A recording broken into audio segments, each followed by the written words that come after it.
Ninjago bize yıllar boyunca pek çok farklı kötü karakter tanıttı. Ama aralarında tüm serinin baş kötüsü haline gelen Garmadon kadar akılda kalan başka hiçbir karakter yok. Onu unutulmaz yapan sadece kötü olması değil, geçmişindeki acılar, ailesiyle yaşadığı sorunlar ve en önemlisi karanlıkla verdiği bitmek bilmeyen mücadele. Bu videoda Garmadon'un neden bu kadar önemli bir karakter olduğunu ve onu diğer kötülerden ayıran özellikleri detaylıca inceleyeceğiz. Videoya geçmeden önce kanalıma abone olduğunuzdan ve videoma like attığınızdan eminseniz haydi videomuza geçelim.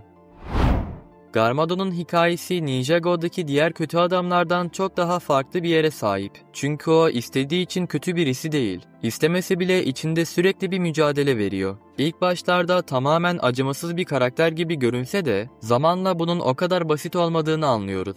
Bazen oğlunu korumak için her şeyi riske atıyor. Bazen ninjalara hiç düşünmeden yardım ediyor. Hatta bazen dünyayı kurtarmak için düşmanlarıyla işbirliği bile yapıyor. Ama işin üzücü yanı Garmadon'un içindeki bu iyi taraf ne kadar güçlü olursa olsun, onu zehirleyen karanlığın her zaman geri dönmesi. Bu karanlık adeta peşini bırakmayan bir lanet gibi. Her ne kadar iyi şeyler yapmak için uğraşsa da en sonunda o karanlık tarafından tekrar ele geçirilmesiyle hikayesi daha da derinleşiyor. İşte bu yüzden Garmadon sadece güçlü bir kötü adam değil, içinde bitmek bilmeyen çatışmalar yaşayan ve izleyicilerin hem nefret edip hem de acıdığı unutulmaz bir karakter. Peki bu karanlık onu tekrar ele geçirdiğinde ne yapıyor? İçindeki karanlıktan ne kadar kaçmaya çalışsa da Garmadon sonunda her zaman aynı yola giriyor. Dünyayı kendi istediği gibi yeniden şekillendirmeye çalışıyor. İçindeki kötülük onun mutlu bir aile hayatı kurmasına engel oluyor. Bu da onu aslında en çok istediği şeyden o kadar uzaklaştırıyor ki bunu elde etmenin tek yolunun kendi kötü halini yaratmak olduğunu düşünüyor. Yaptığı şeylerin yanlış olduğunu bilse de kötü yanına karşı koyamıyor. Tabii ki bunların hepsi nihai savaşta Lloyd'un müdahalesiyle sona erdi. Böylece Garmadon'un hayatında yepyeni bir dönem başladı. 3. sezonda Garmadon'un hayatında nelerin değişmiş olduğunu daha yakından görüyoruz. Bu kez karşımızda hiçbir kötülüğün etkisi altında olmayan bir sensei var ve bu haliyle aslında harika bir insan. Daha en başından oğluyla kolayca yeniden bağ kurması, Wu'nun yokluğunda ninjalara liderlik etmesi ve onlarla arkadaş olmaya çalışması aslında ne kadar iyi birisi olduğunu gösteriyor. 1. sezondaki Garmadon ve Kai rekabetini hatırlarsınız. İşte 4. sezonda Garmadon'un Lloyd'dan sonra en çok yardım etmeye çalıştığı kişi muhtemelen Kai'dı. Kai'ın Skyler'a ne kadar değer verdiğini bildiği için ona sürekli güven veriyordu. Garmadon yalnızca yol açtığı yıkımı telafi etmeye çalışmakla kalmadı, aynı zamanda zarar verdiği insanların gönlünü kazanmaya da çalıştı. Aslında yaptığı her şeyi görmezden gelip suçu tamamen yok edicinin zehrini atabilirdi. Ama bunun yerine iyi şeyler yaparak hatalarını telafi etmeye çalıştı. Ancak bütün bunları ömrü boyunca telafi edemeyeceğini fark edince Ninjago'yu kurtarmak için ikinci bir yaşam şansından vazgeçti. Ve kendisi içerideyken Preeminent'in yok edilmesini kabul ederek hayatını feda etti. Bu kısa sürede gördüğümüz kişi saf ve gerçek Garmadon'du. Ne yazık ki onu bu şekilde görebildiğimiz tek zaman da bu oldu. Bu sezonlar boyunca Garmadon'un ne kadar ilgili ve düşünceli birisi olduğunu gördük. Ancak hayattaki çoğu iyi şey gibi bu da uzun sürmedi. Her zaman hayalini kurduğu o mutlu aile hayatı sonunda elinden kayıp gitti. 8. sezonda Harumi ile tanışıyoruz ve bu Garmadon'un hikayesinde önemli bir dönüm noktası oluyor. Harumi onun içindeki insan tarafını yok ederek yeniden diriltiyor. Eskiden kötü olmak istemeyen o iyi kalpli adam artık yok. Geriye sadece yeniden dirilen Oni tarafı kalmış. Sadece kaos ve yıkım arzulayan bu karanlık taraf kendi oğluna bile acımıyor. Bu noktada izleyiciler Garmadon'un dönüşü olmayan bir yola girdiğine inanıyorlar. Artık içinde sadece Oni tarafı olduğu için kimseye değer veremeyeceğini sanıyorlar. Ama durum aslında çok farklı. Oniler gerçekte düşündüğümüzden daha fazlasına sahip olabilirler. Tıpkı Garmadon'un Winnie sayesinde keşfetmeye başladığı tarafı gibi. 8. ve 9. sezonlarda karşımıza çıkan Garmadon çok acımasız ve sert biriydi. Hatta neredeyse kusursuz bir kötü adamdı diyebilirim. İnsan tarafı tamamen yok olmuş, yerini sadece karanlık ve kötülük almıştı. Ama 10. sezonda Garmadon'la yeniden karşılaştığımızda, farkında olsa da olmasa da eski insan tarafının yeniden oluşmaya başladığını görüyoruz.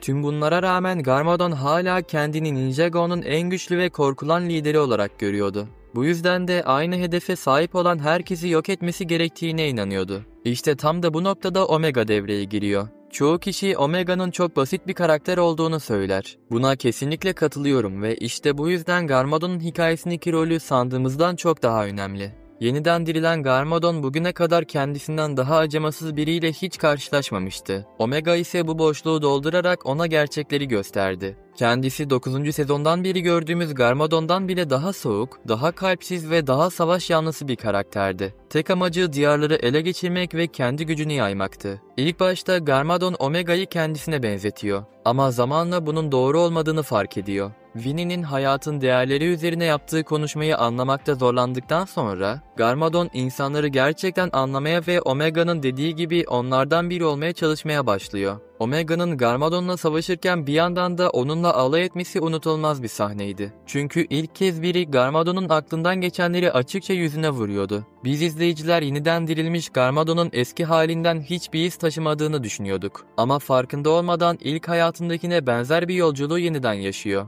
Önceden yok edicinin zehrine karşı savaşırken bu kez Oni tarafına karşı savaşıyor. Çünkü Omega'da kendi olabileceği en karanlık halini görünce aslında biraz korkmuş gibiydi. Üstelik 16. sezonda Lloyd ve Wu ile konuşurken Omega'dan adıyla bahsediyor. Bu da onu diğer Oni'lerle aynı şekilde görmediğini gösteriyor. Bu küçük detay bile Omega'nın Garmadon üzerinde bıraktığı etkinin kanıtı. Çünkü Omega ile yüzleşmek kendisine karanlık bir aynadan bakmak gibiydi. Belki de bu yüzden o yolda devam etmek istemediğini fark etti. Tabii ki onu düşündüren tek şey bu değildi. Üzerinde durmadan geçemeyeceğim bir diğer konu ise Cole'un düşüşü. Eğer bu olay olmasaydı Garmadon Vinnie ile hiç konuşmazdı. Ninjaların bu üzücü duruma verdikleri tepkiyi gördükten sonra Garmadon, ilk başta onların kendi hayatlarını düşünmek yerine nasıl bu olaya odaklandıklarını anlamamıştı. Ama Lloyd'un ona söylediği acı ve dürüst gerçekler bu konuya karşı merakını uyandırmış oldu. Bütün bunlar Garmadon'un Oni tarafını daha iyi anlamamızı sağlıyor. Bu zamana kadar onu hep bir kötü adam olarak gördük. Ama aslında o bir hayatta kalandı. Ninjago'yu ele geçirmeye çalışmasının asıl sebebi, denge bozulduğunda Oni'lerin dünyaya saldırmasını engellemekti. Fakat bu onu iyi birisi olarak göstermek için söylenmiş bir neden değil. Tam tersine Ninjago'yu korumaya çalışıyordu. Ancak bunu tamamen yanlış bir yolla yapıyordu. Dengenin yıkım tarafını bizzat kendisi üstlenerek. Ona göre hayatta kalmanın tek yolu buydu. Ancak Cole'un düşüşü, Lloyd'un tepkisi ve Vinnie'nin sözlerinden sonra Garmadon, hayatta kalmaktan daha önemli şeyler olup olmadığını düşünmeye başladı. Tüm bunların ardından 10. sezon finalinde Garmadon ninjalardan ayrılmaya karar verdi. Ancak 16. sezonda hikaye yeniden ona dönüyor. Onu tekrar gördüğümüzde aradan geçen zamanda çok şeyin değiştiğini anlıyoruz. Sensei Garmadon olduğu zamanlara dair anılarını hatırlamasa da öyle biri olmak hala en büyük isteği gibi görünüyor. Lloyd onun üzerine gitse bile iyi bir insan olma hedefinden asla vazgeçmiyor.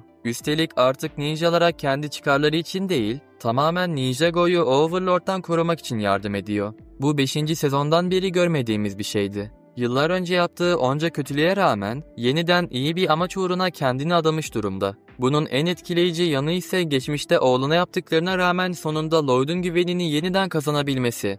16. sezonun sonunda manastırı hep birlikte mutlu bir şekilde inşa ettikleri sahnede yıllar önce hayalini kurduğu aile hayatına geri dönmeyi başardığını görüyoruz. Bütün bunların en dikkat çekici yanı Garmadon'un değişiminin mantıklı bir şekilde ilerlemiş olması. Ninjago bu zamana kadar bize 3 farklı yüzü olan çok derin bir karakter gösterdi. O hem kötü olmak istemeyen bir düşman, hem hatalarını telafi etmeye çalışan iyi kalpli bir adam, hem de bu iki tarafın birleşmesiyle yepyeni bir boyut kazanan biriydi. Başka hiçbir seride tek bir karakterin farklı versiyonlarının bu kadar iyi bir şekilde bir araya getirildiğini hiç görmedim. Tıpkı Ninjago'nun kendisi gibi Garmadon'un en güçlü yanı da tüm bu değişimlere rağmen güçlü bir şekilde devam edebilmesi. Bu noktada akıllara şu soru geliyor. İlerleyen sezonlarda Garmadon'u yeniden görebilir miyiz? Şu an için dizinin yapımcılarından Garmadon'un geri döneceğine dair kesin bir açıklama gelmedi. Ama bu onun geri dönmeyeceği anlamına gelmiyor. Ejderhaların Yükselişi serisiyle birlikte Ninjago evreni hızla genişlemeye devam ediyor. Bu yüzden birçok Ninjago hayranı Garmadon'un ancak Oni temalı yeni bir sezonda geri dönebileceğini düşünüyorlar. Yani Garmadon'un hikayesinin tamamen bittiğini söylemek için henüz çok erken. Belki bir gün hiç beklemediğimiz bir anda tekrar karşımıza çıkabilir.